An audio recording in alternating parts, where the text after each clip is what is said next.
नमस्कार, मैं हूं डॉक्टर वरुण प्रभा और स्वागत करती हूं सभी लोगों का अपने इस चैनल पर। आज के इस वीडियो में बहुत ही इम्पोर्टेंट टॉपिक हम डिस्कस करने वाले हैं। हमने रिसेंट टाइम्स में देखा है कि यंग लोगों में हार्ट अटैक की समस्या काफी ज्यादा बढ़ गई है। हार्ट अटैक पहले एल्डरली लोगों की यानी कि वृद्ध लोगों की समस्या समझी जाती थी, लेकिन आजकल हमने देखा है पिछले कुछ दिनों में रिसेंट टाइम्स में कि जो हार्ट अटैक की समस्या है ये यंग लोगों में भी यानी कि बिलो 40 या बिलो 30 के लोगों में भी काफी ज्यादा देखी जा रही है, जिसकी वजह से सडन डेथ भी हुई है। तो आज के अपनी इस वीडियो में हम यही चीज डिस्कस करेंगे कि आखिर ये ट्रेंड ऐसा क्यों राइज पे है, मतलब कि आखिर ये समस्या इतनी ज्यादा क्यों बढ़ गई है यंगस्टर्स में, इसके क्या कारण हो सकते हैं और इसको हम कैसे बचा सकते हैं। लेकिन आगे बढ़ने के पहले अगर अभी तक आपने हमारे चैनल सब्सक्राइब नहीं किया है तो जल्दी से जल्दी कर लें ताकि आपका कोई भी अपडेट मिस ना हो। तो आगे बढ़ते हैं और शुरू करते अपना वीडियो। हार्ट अटैक जैसा कि मैंने पहले भी आपको बताया कि पहले हालांकि इसका कोई एज डिफाइंड नहीं है, लेकिन पहले क्या होता था कि ये एल्डरली लोगों का मतलब कि वृद्ध लोगों की समस्या समझी जाती थी। पर पिछले कुछ दिनों में हमने देखा कि ये 40 से कम के 30 से कम के लोगों में काफी ज्यादा ट्रेंड में रहा। आखिर ये ऐसा क्यों हो रहा है तो हम इसके बारे में डिस्कस करेंगे, लेकिन एक बार जान लेते हैं कि इजी शब्दों में, आसान शब्दों में कि आखिर हार्ट अटैक होता क्या है और कैसे होता है। तो जो हार्ट अटैक होता है कि ये सीरियस, बहुत ही ज्यादा सीरियस कंडीशन है। इसमें क्या होता है कि जो हार्ट मसल है वहां पे जो ब्लड फ्लो होता है ड्यू टू एनी रीजन अगर कट ऑफ हो जाता है, बंद हो जाता है तो हार्ट अटैक हो जाता है, जिसकी वजह से सडन डेथ हो सकती है। एक्चुअली क्या होता है, जिस आर्टरी के थ्रू हार्ट के मसल को, हार्ट को ब्लड जाता है, धीरे धीरे वो artery due to some reasons, बहुत सारे उसके कारण होते हैं, तो वो पतली होने लगती है, नैरो होने लगती है, उसमें प्लाक्स जमा होने शुरू हो जाते हैं और धीरे धीरे वहां पे पूरा क्लॉट फॉर्मेशन हो जाता है, जिसकी वजह से जो ब्लड फ्लो होता है वो एकदम से सडनली स्टॉप हो जाता है, कट ऑफ हो जाता है, बंद हो जाता है, हार्ट तक प्रॉपर अमाउंट पे ब्लड नहीं जा पाता है, जो कि हार्ट अटैक में रिजल्ट करता है और कई बार इससे सडन डेथ भी हो जाती है अगर टाइमली इसका ट्रीटमेंट ना किया जाए। तो ये था बेसिक जो हम कॉन्सेप्ट है कि हार्ट अटैक होता क्या है, उसके बारे में मैंने आपको बताया। अब थोड़ा सा जान लेते हैं कि आखिर वो क्या बेसिक कारण है जिसकी वजह से यंगस्टर्स में 30 और 40 के नीचे के लोगों में भी हार्ट अटैक की समस्या हो रही है। तो सबसे बड़ा कारण है पुअर एंड सेडेंटरी लाइफस्टाइल, मतलब कि लाइफस्टाइल जो आज के लोगों की है वो काफी ज्यादा खराब है। कोई प्रॉपर रूटीन नहीं है, कोई उसमें एक्टिविटी बहुत ज्यादा नहीं है। तो जो पुअर एंड सेडेंटरी लाइफस्टाइल है बहुत ज्यादा सपोर्ट करती है यंगस्टर्स में हार्ट अटैक को। उसके अलावा यंग लोगों में ही काफी कम एज के लोगों में हाइपरटेंशन की, मतलब बीपी बढ़ने की समस्या हो जाती है, डायबिटीज, ये सारी समस्याएं बहुत ज्यादा देखी जा रही हैं आजकल। तो ये सारे जो चीजें हैं ये भी यंग पीपल में हार्ट अटैक को सपोर्ट करते हैं, ये भी उनके सपोर्टिंग फैक्टर्स हैं। साथ ही साथ आज के टाइम पे यंगस्टर्स में बहुत ही ज्यादा स्ट्रेस है, एन नंबर ऑफ स्ट्रेस है, वो चाहे करियर से रिलेटेड है या फिर अपनी फैमिली से रिलेटेड, बहुत सारी चीजें हैं, बहुत ज्यादा प्रेशर है, बहुत ज्यादा स्ट्रेस है, वो स्ट्रेस डायरेक्टली हार्ट को अफेक्ट करता है। साथ ही साथ ओबेसिटी मतलब मोटापा भी काफी ज्यादा यंग लोगों में आजकल देखा जा रहा है, क्योंकि लाइफस्टाइल खराब है, क्योंकि खान पान अच्छा नहीं है, इसकी वजह से मोटापा की प्रॉब्लम भी हो रही है, ये भी एक सपोर्टिंग फैक्टर है। उसके अलावा जो स्मोकिंग की समस्या है, अल्कोहल ड्रिंक करने की समस्या है, ये सारी चीजें भी हार्ट अटैक जैसी समस्या को सपोर्ट करते हैं। तो ये तो थे वो बेसिक रीजंस जिसकी वजह से यंगस्टर्स में हार्ट अटैक की समस्या जो बढ़ी है वो हो सकती है। अब कुछ और भी ऐसे कारण हैं जो कि as per studies and researches सामने आए हैं जो कि सपोर्ट करते हैं इस फैक्ट को कि जो राइजिंग ट्रेंड है यंगस्टर्स में हार्ट अटैक का, ये उसको सपोर्ट करते हैं। तो एक बार उसके बारे में भी जान लेते हैं। एक्चुअली क्या है कि आजकल हमने देखा है, बहुत ही कॉमनली देखा है कि जो यंग लोग हैं, जो यंगस्टर्स हैं, वो जिमिंग और हेवी एक्सरसाइज में बहुत ज्यादा इन्वॉल्व हैं। होता क्या है कि कभी कोई प्री कार्डियक चेकअप नहीं करवाया जाता है, मतलब कि पहले से कोई हार्ट से रिलेटेड कोई चेकअप नहीं करवाया जाता है, suddenly heavy gymming, heavy exercises start कर दी जाती हैं जो कि हमारे हार्ट को डायरेक्टली अफेक्ट करते हैं गलत तरीके से। हार्ट पे बहुत ज्यादा स्ट्रेस बढ़ जाता है और ये हार्ट की प्रॉब्लम्स होने स्टार्ट हो जाती हैं, कहीं ना कहीं फिर हार्ट अटैक जैसी कंडीशन में रिजल्ट करते हैं। तो gymming and heavy exercise actually बहुत ज्यादा हार्ट को डायरेक्ट अफेक्ट करती है, लेकिन अगर उसमें हम पहले से चेकअप करवा लें, पहले से अगर समस्या है ये पता चल जाए तो ये चीजें अवॉइड की जा सकती हैं। उसके अलावा अगर यंग एज में ही कोई भी ऐसे लक्षण, कोई भी ऐसे साइंस नजर आते हैं जो कि वार्निंग साइन हो सकते हैं हार्ट अटैक के, ऐसी चीजों को यंग एज में यूजुअली अवॉइड किया जाता है, ये सोच के कि यंग एज में हमें हार्ट अटैक की प्रॉब्लम या हार्ट से रिलेटेड कोई बीमारी तो हो ही नहीं सकती है।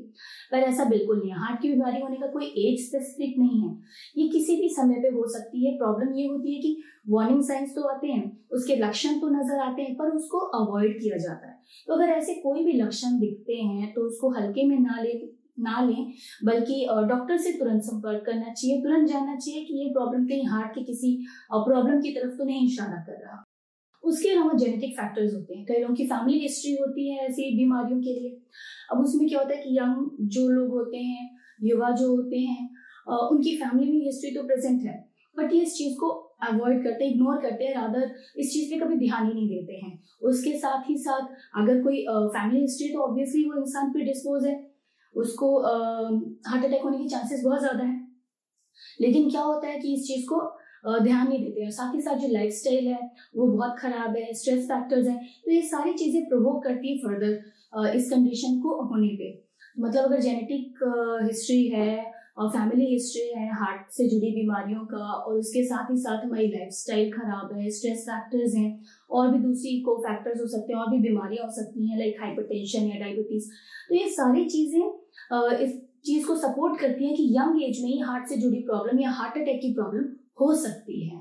उसके अलावा जो मैंने पहले भी डिस्कस किया, ये बहुत ही ज्यादा इंपॉर्टेंट है कि यंग लोगों में बहुत सारे स्ट्रेस फैक्टर्स हैं, बायोलॉजिकल स्ट्रेस फैक्टर्स हैं, फिजियोलॉजिकल स्ट्रेस फैक्टर्स हैं, इतने सारे सोशल स्ट्रेस फैक्टर्स। तो ये जो सारे स्ट्रेसर्स हैं वो बहुत ज्यादा अफेक्ट करते हैं ह्यूमन बीइंग के हार्ट को, और कहीं ना कहीं हार्ट से जुड़ी, दिल से जुड़ी बीमारियां जो होती हैं इसकी वजह से शुरू हो जाती हैं, और जल्दी ही उसकी जो सीवियरिटी होती है वो बढ़ जाती है, और काफी कम एज में ही हार्ट अटैक जैसी प्रॉब्लम, सडन डेथ जैसी प्रॉब्लम को ये रिजल्ट करते हैं। उसके अलावा एक और इम्पोर्टेंट चीज है कि जो हमने रिसेंट टाइम में देखा है, कोविड-19 का इन्फेक्शन। ये एक वायरल इन्फेक्शन है जो कि बहुत सारे लोगों को अफेक्ट किया, एक्चुअली ग्लोबली सबको अफेक्ट किया इसने। तो ये एक तो इसकी वजह से जो स्ट्रेस बढ़ा वो अपने आप में बहुत बड़ा सपोर्टिंग फैक्टर है किसी भी हार्ट की प्रॉब्लम को राइज करने के लिए। साथ ही साथ अगर किसी को कोई सीवियर इन्फेक्शन होता है, पहले से उसको कोई कार्डियक या फिर इस तरह की कोई भी प्रॉब्लम प्रेजेंट है, उसको ऑलरेडी इससे जुड़ी कोई दिक्कत है शरीर में, और सीवियर इन्फेक्शन हो जाता है, तो ये फर्दर जो हार्ट से जुड़ी प्रॉब्लम है उसको और ज्यादा स्ट्रांगली सपोर्ट करता है, उसकी कंडीशन को और ज्यादा खराब करता है, और ये चीज भी हार्ट अटैक में रिजल्ट कर सकती है। अब थोड़ा सा नजर डालते हैं, थोड़ा सा डिस्कस कर लेते हैं कि वो कौन कौन से प्रिकॉशनरी मेजर्स हैं जिनको हम फॉलो करके इस चीज के खतरे को दूर कर सकते हैं। तो सबसे पहली और सबसे इंपॉर्टेंट चीज है कि eat balance diet which is rich in fibre rich खाना खाना चाहिए, अच्छा खाना खाना चाहिए, बैलेंस डाइट लेना चाहिए जो कि हर न्यूट्रिशनल जो फैक्टर्स उनमें रिच हो। जो प्रिजर्वेटिव्स हैं, प्रिजर्व फूड है या केन फूड है, पैकेज्ड फूड है, उनको अवॉइड करना चाहिए। साथ ही साथ एक अच्छी एक्टिव लाइफ हमें लीड करनी चाहिए, सेडेंटरी लाइफस्टाइल को अवॉइड करना चाहिए। उसके अलावा सॉल्ट है, सोडियम है, शुगर है, इन सब पे नजर रखें, ज्यादा इंटेक नहीं होना चाहिए, एक पर्टिकुलर क्वांटिटी में ही होना चाहिए। उसके अलावा रेगुलर मॉनिटरिंग करनी चाहिए अपनी ब्लड शुगर लेवल की, अपनी ब्लड कोलेस्ट्रॉल लेवल की, अपनी अपनी ब्लड प्रेशर की, इन सब चीजों की रेगुलर मॉनिटरिंग हमें करनी चाहिए। स्मोकिंग एनी हाउ नहीं करना चाहिए। अल्कोहल इंटेक कितना हो रहा है इस पे भी हमें नजर रखना चाहिए, कम से कम अल्कोहल अब्यूज नहीं होना चाहिए, इस पे भी हमें ध्यान देना चाहिए, क्योंकि स्मोकिंग और अल्कोहल इंटेक ये किसी भी तरीके से हेल्थ को सपोर्ट तो नहीं करते हैं गुड वे में, हर तरीके से ये सिर्फ हेल्थ के लिए खराबी होते हैं। तो स्मोकिंग क्विट करें, अल्कोहल अब्यूज करना छोड़ दें। जैसा कि मैंने बताया, सेडेंटरी लाइफस्टाइल नहीं होनी चाहिए, थोड़ी लाइफ में एक्टिविटी होनी चाहिए। तो एक्टिव लाइफस्टाइल के लिए ऐसे नहीं कि सडनली हमने बहुत ज्यादा एक्सरसाइज और बहुत ज्यादा जिमिंग करनी स्टार्ट कर दी। नॉर्मल वॉक करना, नॉर्मल रनिंग करना, नॉर्मल साइकिलिंग करना भी बहुत ज्यादा हेल्पफुल होता है। और अगर जिमिंग स्टार्ट करनी है, आपको वेट लॉस करना है ड्यू टू सम रीजन, या फिर किसी भी कारण से जिमिंग या फिर हैवी एक्सरसाइज में इन्वॉल्व होना है, तो उसके पहले हमेशा एक्सपर्ट की सलाह लें। अपने आप से सडनली एक्सरसाइज स्टार्ट नहीं करनी चाहिए, ये शरीर को बहुत तरीके से हार्म कर सकती है। तो हमेशा ऐसी चीजें करने से पहले एक्सपर्ट की सलाह लें, उसके बाद ही ऐसी चीजों में इन्वॉल्व हों। कोई भी वार्निंग साइन को इग्नोर नहीं करना चाहिए।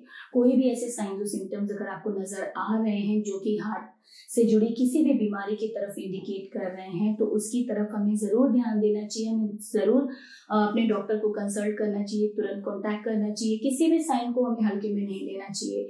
कई बार होता है कि प्रॉब्लम हुई है लेकिन हमने अपने आप से उसको अज्यूम कर लिया कि कोई और प्रॉब्लम है, उसके लिए हमने दवाई ले लिया, जस्ट उसको इग्नोर कर दिया। ये चीज़ नहीं करनी है। अगर रिपीटेडली कोई साइंस आपको नजर आ रहे हैं तो प्लीज कंसल्ट डॉक्टर, तुरंत से तुरंत। टाइम वेस्ट नहीं करना चाहिए। तो आज की इस वीडियो में हमने डिस्कस किया कि आखिर यंग लोगों में सडनली हार्ट से जुड़ी बीमारियां या फिर हार्ट अटैक की प्रॉब्लम इतनी ज़्यादा क्यों बढ़ गई है, जिसकी वजह से कई बार सडन डेथ भी हो जा रहे हैं, और किन किन तरीकों से हम इस चीज़ को अवॉइड कर सकते हैं। ये सारी चीज़ें हमने डिस्कस की। उम्मीद करती हूँ कि इसके टुवर्ड्स आपकी अंडरस्टैंडिंग काफ़ी बड़ी होगी और ये एनी हाउ आपके लिए हेल्पफुल ज़रूर होगा। उसके अलावा भी अगर आप कुछ जानना चाहते हैं या फिर हमें किसी तरीके का कोई भी सुझाव देना चाहते हैं तो कमेंट बॉक्स में जाके हमें ज़रूर बताएं। धन्यवाद।